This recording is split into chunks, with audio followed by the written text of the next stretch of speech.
ఈ ప్రభుత్వం అధికారంలోకి వచ్చి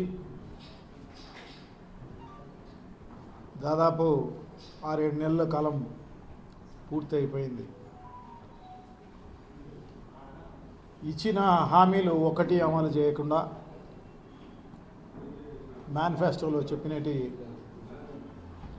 మేనిఫెస్టోలో ఏమో ఘనంగా చెప్పడం జరిగింది, అమలు చేయలేని చవట ప్రభుత్వంలాగా ఉన్న పరిస్థితి. సో ఈ చవట ప్రభుత్వానికి కప్పిపుచ్చుకునేదానికి సోషల్ మీడియా పైన వేధింపులు, వైఎస్ఆర్ కాంగ్రెస్ పార్టీ పైన వేధింపులు, అన్ని రకాలుగా చేస్తున్న పరిస్థితి అంతా కూడా మనందరికి కూడా బాగా తెలుసు. ఈ ప్రభుత్వం ఈ 6-7 నెలల్లో అన్ని డిపార్ట్మెంట్లలోనూ కూడా ఎక్కడా కూడా ఒక ఇంచు పని చేయడంలే. రెవెన్యూ డిపార్ట్మెంట్ పనులు చేయడంలే, మైనింగ్ డిపార్ట్మెంట్ పనులు చేయడంలే. ఏ పని అంటే ఈ ప్రభుత్వం అనేది ఉందా ఒట్టి సోషల్ మీడియా పైన లేకుంటే వైఎస్ఆర్ కాంగ్రెస్ పార్టీ కార్యకర్తలను వేధించే కార్యక్రమంలో తప్ప ఇంకా వేరేది లేదా తెలియదు. కానీ మొత్తం పైన చాలా దారుణం. ఈ రకంగా పరిపాలన ఉంటుందని ఎవరు కూడా ఎక్స్పెక్ట్ చేసి ఉండరు.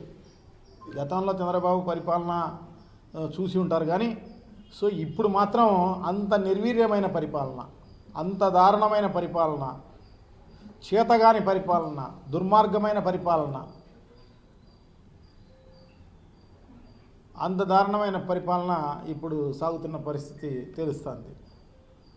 సో ఎంత దారుణం అంటే ఇప్పుడు బూడిద పంచాయతీ కూడా ముఖ్యమంత్రుల స్థాయిలో సీఎంఓలో చేసే పరిస్థితి వచ్చింది. యమలమడుగులో doctor MV Ramana Reddy thermal power స్టేషన్కి సంబంధించి దాంట్లో ఫ్లై యాష్ అనేది వస్తుంది. అది ఏదో స్మాల్ స్కేల్ ఇండస్ట్రీస్కు లేకపోకుండా ఉంటే చిన్న ఫ్లై యాష్ ఇండస్ట్రీస్కు దీనికి ఉపయోగించుకునే కార్యక్రమం చేస్తారు. సో దాన్ని ఈ ఇండస్ట్రీస్ కూడా సిమెంట్ ఇండస్ట్రీస్ ఇవన్నీ కూడా తీసుకుపోయే కార్యక్రమం చేస్తారు. సో దానికి కూడా ఇప్పుడు పంచాయతీలు చేసే కార్యక్రమం. ఎందుకంటే ఉన్న లీడర్లందరూ కూడా దాన్ని దోచుకునే కార్యక్రమం అంతా కూడా చేస్తున్న పరిస్థితి. సో ఒక ఆయన తాడిపత్రి అయినా, ఒక ఆయన జమలమడుగు అయినా, సో వీళ్ళు పంచాయతీ ఈరోజు సీఎం ఆఫీసులో చేస్తున్నారు. సో వాళ్ళు దోచుకునేదానికి, లీడర్లు దోచుకునేదానికి ఇది ఒకటి. ఇదే కాదు, మట్టి, ఇసుక, ఎమ్మెల్యేలు, ఎంపీలు, తెలుగుదేశం పార్టీకి సంబంధించిన వాళ్ళు ఎప్పుడు చూడలే, కనివిని ఎరగని విధంగా ఇప్పుడు దోచుకునే కార్యక్రమం అన్నమాట అంతా కూడా.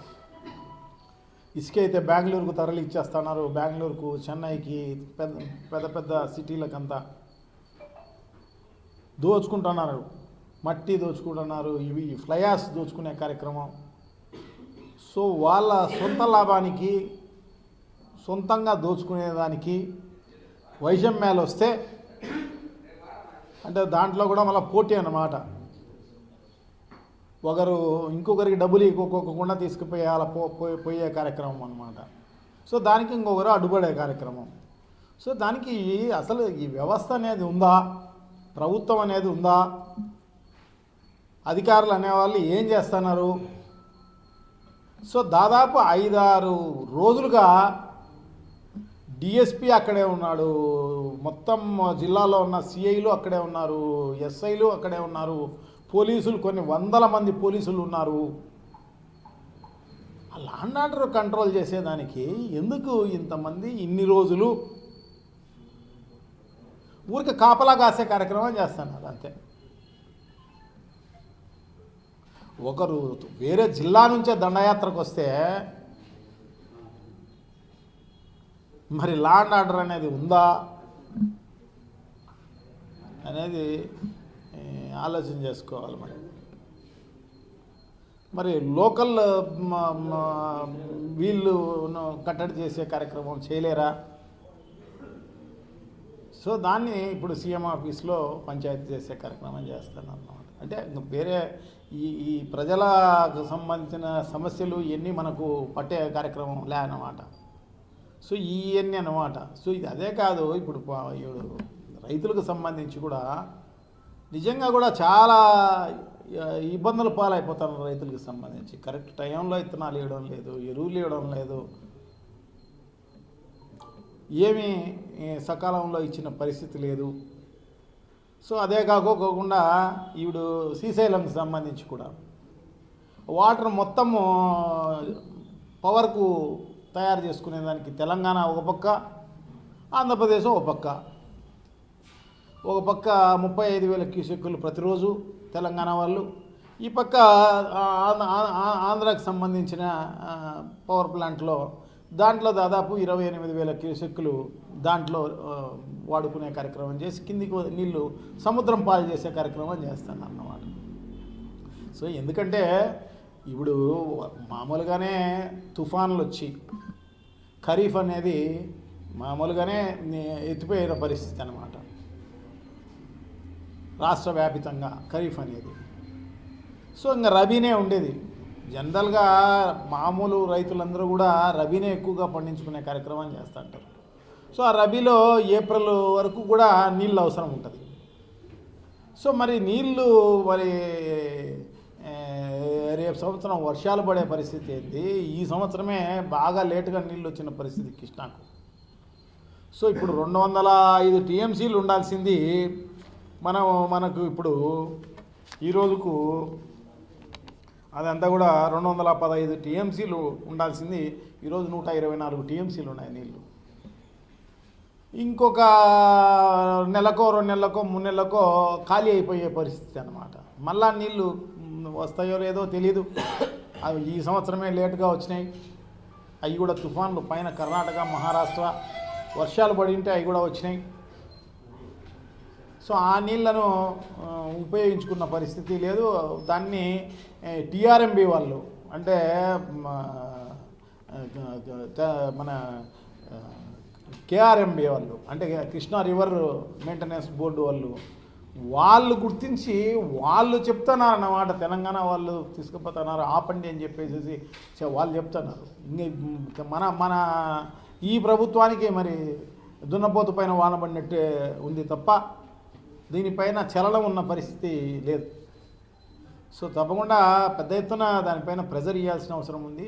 తెలంగాణలో వాడుకోవాల్సిన అవసరం ఉంది. ఎందుకంటే వర్షాలు పడ్డాయి బాగా, కరెంటుకు ఇప్పుడు అంత డిమాండ్ ఉన్న పరిస్థితి లేదు. ఇటువంటి పరిస్థితుల్లో అత్యవసరంగా మనం కరెంటును ఉత్పత్తి చేయాల్సిన అవసరం తక్కువగా ఉంటుందన్నమాట. ఇప్పుడు ఎండాకాలం అయితే పర్వాలేదు, కానీ ఇప్పుడు ఈ కాలంలో వర్షాలు బాగా పడుతున్నాయి, పర్వాలేదు. సో ఇటువంటి పరిస్థితుల్లో ఈ నీళ్ళు ఉపయోగించుకుంటే, నీళ్ళు ఉన్నాయనుకోండి ఏదో దానికి ఉపయోగపడే కార్యక్రమం చేస్తారు. తాగునీటికి అయితేనేమి, సాగునీటికి అయితేనేమి, ఇవన్నీ దానికి ఉపయోగపడే కార్యక్రమం జరుగుతుంది. సో అటువంటిది కూడా పట్టించుకున్న పరిస్థితి లేదు. సో ఇప్పుడు రెవెన్యూ డిపార్ట్మెంట్కు సంబంధించి దాదాపు ఈ 6 నెలల కాలంలో 1 ఇంచు కదిలిన పరిస్థితి లేదన్నమాట. అన్నీ కూడా పక్కన పెట్టిన పరిస్థితి అన్నమాట.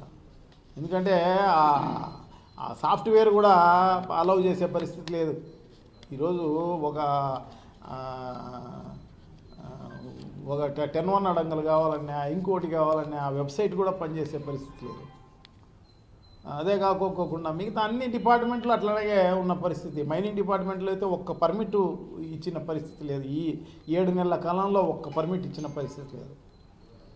సో ఈ రకంగా అంతా కూడా దోచుకునే కార్యక్రమం అంతా చేస్తున్నారు తప్ప ఈ రకంగా చేస్తున్న పరిస్థితి. సో తప్పకుండా ఇదంతా కూడా ఊరికే డైవర్ట్ చేసేదానికి డైవర్షన్ పాలిటిక్స్ చేసే కార్యక్రమంలో భాగంగా సోషల్ మీడియా వాళ్ళను, మన వైఎస్ఆర్ కాంగ్రెస్ పార్టీ కార్యకర్తలను అందరినీ కూడా ఇబ్బంది చేసి వాళ్ళంతా హరాస్ చేసే కార్యక్రమం, వాళ్ళందరినీ స్టేషన్లో పెట్టి దౌర్జన్యం చేయడము. సో ఇటువంటి అన్ని కార్యక్రమాలని చేస్తున్న దాన్ని తీవ్రంగా వైఎస్ఆర్ కాంగ్రెస్ పార్టీ ఖండిస్తోంది. సో డెఫినెట్గా ప్రజలు కూడా బుద్ధి చెప్తారని చెప్పేసి నేనైతే భావిస్తాను. ప్రజలందరూ కూడా బాగా గమనిస్తుంటారు. ఇదేమీ దాచిపెట్టుకునేది ఏం లేదు, అందరికీ కనబడుతూనే ఉంది.